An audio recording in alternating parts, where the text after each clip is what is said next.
Reggie Bush isn't getting his Heisman back anytime soon. Chip Kelly took quiet quitting to college football, and the Chargers make their first major roster cut. Good morning. I'm James. This is your daily dose of sports and snark for the greatest sports city in the world, Los Angeles. This is the faithful Angelenos Morning Report. So, it is March 6, 2024. I'm high on cold beds and high on life. By the way, we've added another subscriber to the Angeleno Familia yesterday. Thank you for getting in on the ground floor. I'll do my best to keep you informed. And if you like being informed about LA sports, clickety-clack the like button. Clickety-clack the subscribe button. There's a notification bell. Hit that and let you know when we drop new content.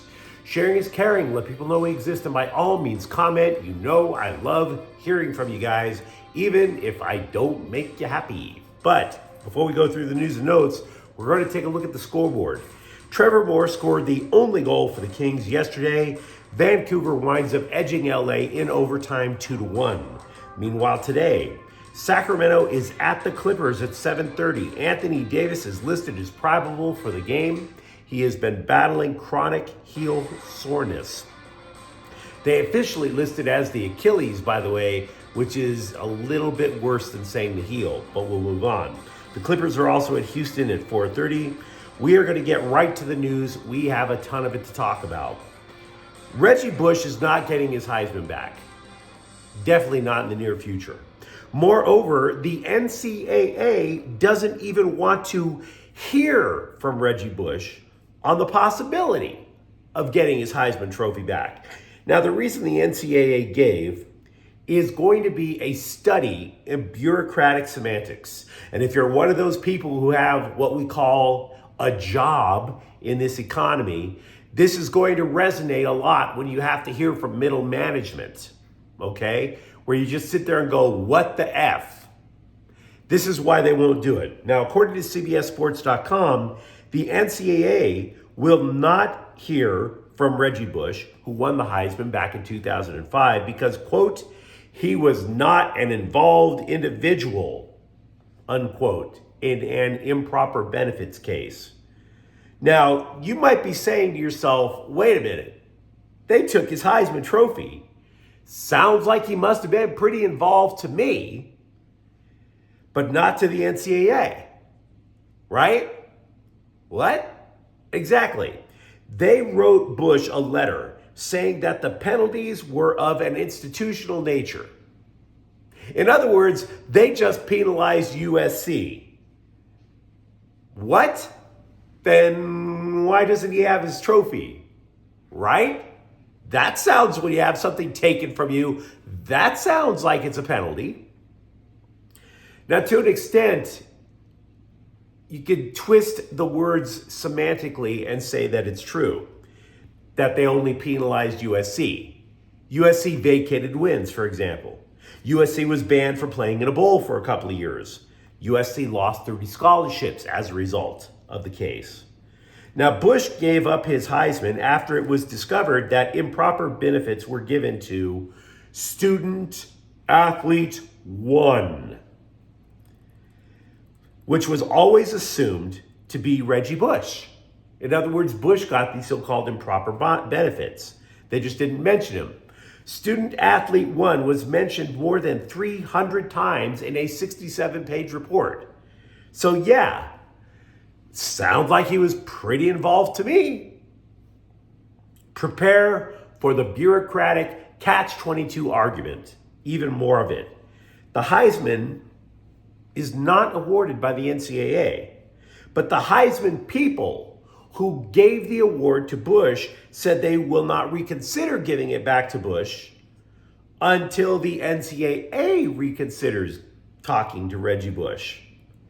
So the NCAA won't reconsider Bush because they never mentioned student athlete 1 by name. Therefore, Reggie Bush is not involved, which means they twisted Reggie Bush's arm and suggested strongly that he give back his Heisman Trophy just for kicks because he's not involved, right? In other words, the NCAA and the Heisman We're kind of like a loan shark saying, hey, we're not saying you're involved, right? But it's really best for you and your family that you give the Heisman back, capiche? Now, I'm going to be honest with you. I'm not even saying that Reggie Bush should get it back because it's a sleazy case. But if you are going to come down on the moral high ground, you have to be less sleazy than the case itself. Wouldn't you say? Right? Wouldn't you just have to stop hiding behind semantics and say, look, this is the reason you're not getting it back. You were student athlete one. And those were the rules back then. Doesn't matter that there's an NIL thing now. Those were the rules back then. If you make that argument, if you're the NCAA, it's a terrible argument, all things being equal, but you can make that argument. But to say you were not directly implicated in the case sounds just as sleazy as anything Reggie Bush was ever accused of. It's the literal, NCAA is making the literal equivalent in those bad detective dramas where the dirty cop plants evidence. Now, for his part, Bush, in retrospect, says, if it was going to be like this, I'd have never given my Heisman back in the first place. Quote, it wasn't until they started talking about filing a lawsuit against me for not returning the Heisman. They started throwing things around in the media like that, unquote. Again, sleazy. Sleazy as hell. The whole thing is sleazy. And again, I'm not trying to tell you that Reggie Bush should get his Heisman back. Many of you probably think he should. I'm just saying you're not supposed to be as sleazy as the guy, or sleazier than the guy you're investigating. Former UCLA football coach and current Ohio State offensive coordinator Chip Kelly addressed the press and answered why he left the Bruins. But you have to wonder if his answers passed the smell test. He said that he left because, just coaching football is what makes him happy. Not the CEO part of being a head coach, the recruiting, the NIL, the boosters, to which UCLA said, no bleep. But just coaching, time with the kids, doing guy stuff, throwing the football around, that's what makes him happy. Here's the long quote. Quote, I think it started when we were preparing for a bowl game. Ryan Gunderson is a great quarterbacks coach, left to go to Oregon State as a coordinator. So he wasn't there. So I actually coached the quarterbacks during the bowl game, and I just started to think like I actually hadn't coached a position since 2008. And I think my wife, she's like, I haven't seen you this happy in a long time. And to me, the best part of football is football. And so you got to do football and to not do some of the things that involve being the head coach, unquote. This is my problem with Chip Kelly. The LA Bowl was on December 16th of 2023. Kelly left for Ohio State on February 9th. So you want to be happy. I get that. I do. But if you knew you wanted to be happy, did you really have to string UCLA along for 2 months? Did you? Did you really? After so many quality coaching candidates were already taken off the market, you couldn't have been honest with Martin Germain. You couldn't have been honest with your players to let them know, hey guys, just to give you a heads up, I'm kind of burned out on this whole thing. No. Not letting anybody know about your personal existential crisis. That would have been kind of, professional?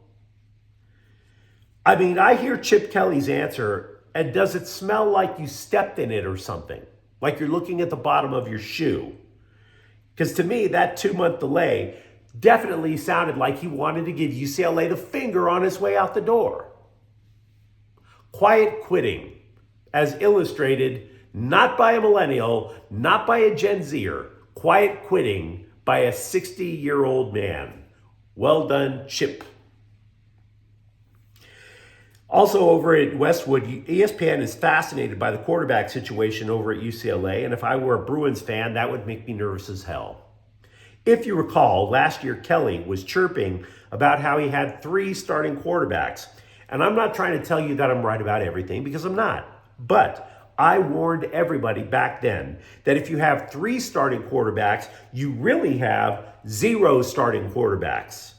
Because the moment quarterback 1 falters, everyone is going to clamor for quarterback 2, then quarterback 3. It splits fan bases. It divides locker rooms. And every quarterback is constantly looking over his shoulder, like 1 3 and out is going to bench him for the rest of the season. That's not optimal for a quarterback. And I definitely believe that's what happened at UCLA last year. It wasn't until Ethan Garbers claimed a job for good about halfway through the year that there was any consistency whatsoever on the offense. But ESPN is not sold on Garbers keeping the gig. Remember, Colin Schlee, who was one of the 3-headed quarterback misery monster, returns. And there are 2 freshmen that are coming in, including one who was the son of a former NFL quarterback. Now, to be clear, ESPN believes, as I do, that Garbers starts week 1. And they did not exactly build a compelling case for Schlee to start, but the fact that they think it's an interesting competition kind of sends a little bit of an alarm bell. If there is such a thing as a little alarm bell. At some point, the bloodletting had to begin with the Chargers. There's a hope, the hope that the bloodletting won't be like Frank Pentagelli in the bathtub during The Godfather Part 2, but you get the gist. When you are 10 millions over the cap, at some point you got to sharpen the ginsus. So the first cap casualty is linebacker Eric Kendricks. He was the reason that Brandon Staley, if you recall, was all too happy to release Drew Tranquill. Kendricks was a sideline-to-sideline tackling machine. That's what Staley was telling us. By the way, that was true. But Tranquill won a Super Bowl in Kansas City, and Staley was run out of town by a vengeful mob. So there's that. The plus side of releasing Tranquill is that it's going to save the Bolts about $6.5 million in cap space. Over the cap says the Chargers are now about $19 million over, which is a lot more manageable, I might tell you, than $50 million. The bad news is that the Chargers are now super thin at inside linebacker. They only have 2 on the roster, and Deion Henley was just a rookie last year. So there's that. And now that I've just gashed the linebacking core for the Bolts, I now wonder if it's a good time to mention how new defensive coordinator Jesse Minter says he can't wait to get started on the job.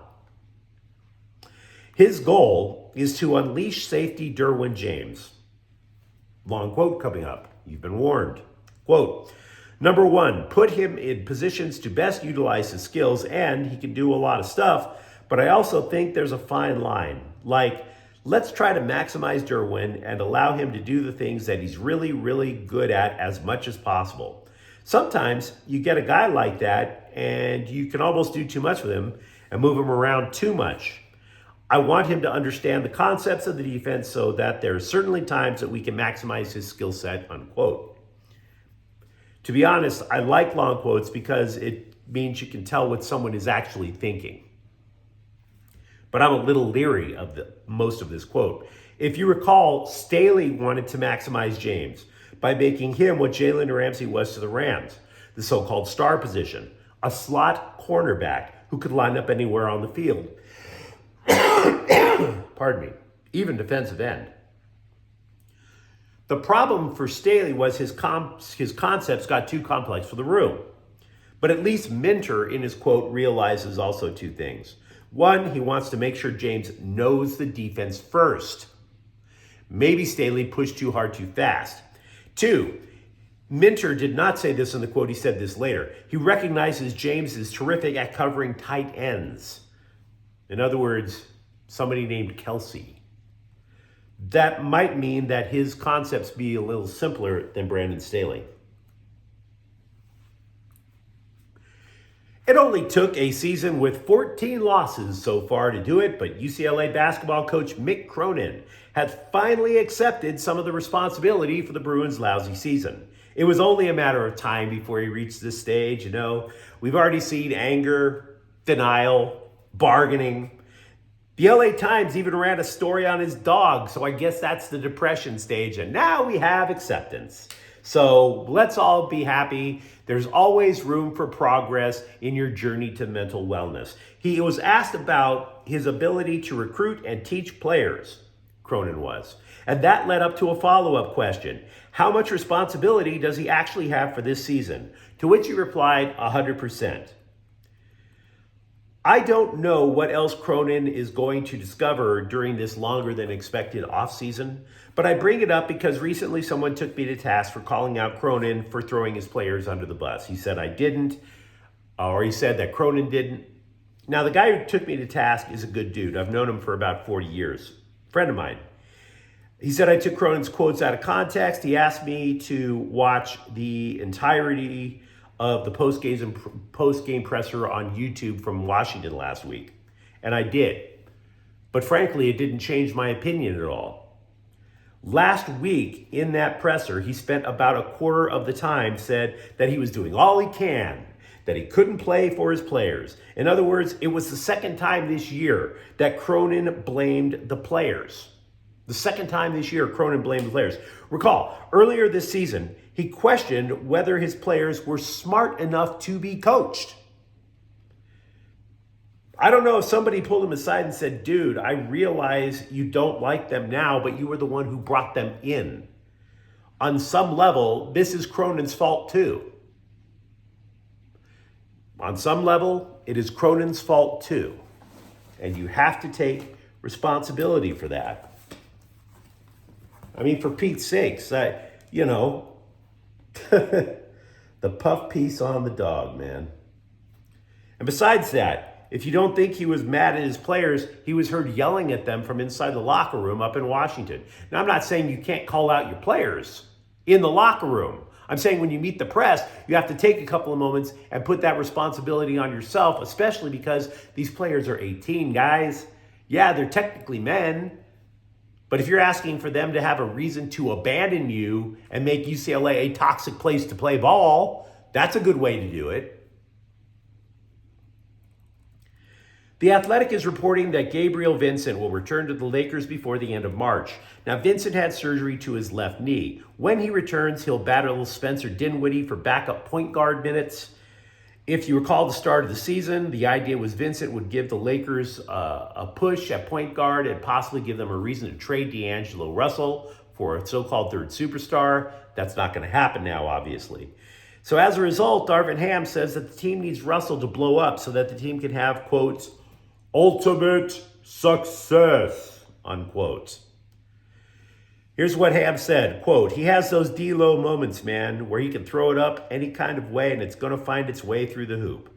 D-Lo is uber talented and we need him. We need him to play at that level in order for us to have that ultimate success. Now, I realize that's just common coach happy talk that you see in the sports press all the time. I don't take that much issue with it, frankly. I make no bones about being a fan of the LA Galaxy, but I believe that there are scribes on some of these soccer websites who get way too far out over their skis because the Galaxy have gotten off to a good start this year. Here's a headline. Galaxy's new superstar promises to surpass Chicharito and Ibrahimovic. Stop. Pull that car to the curb and hand over the bottle of the hopium. You've had way too much. I like Joseph Paintsil too. He is not going to surpass the leading scorer in Mexico history or a dude with more than 500 career goals. Stop it, cut it out. But I will say that MLSsoccer.com scribe Matt Doyle made a terrific point on the Galaxy's first two matches. He played a clip of the Paintsil goal in San Jose and noted who wasn't part of the attack, who wasn't in the box. The Galaxy backline. He called out specifically Mickey Yamane for staying at home and praised him for it because Yamane's positioning would make sure that there were people, because he wasn't just the only one, people staying back in case the attack failed and San Jose went on the counter. In other words, Defensive discipline is going to help make the Galaxy a legitimate MLS Cup threat if it continues to hold. But you let me know what you think in the comments thread. Talk to me, for example, about the Reggie Bush situation. Talk to me about quiet quitting from Chip Kelly. And if you enjoyed the content, don't forget to subscribe to Faithful Angelenos. We're talking LA sports every single day here. Thank you for watching. I'm James, and we'll be back tomorrow. Faithful Angelenos is a Kian Cortel Queso production. Take care.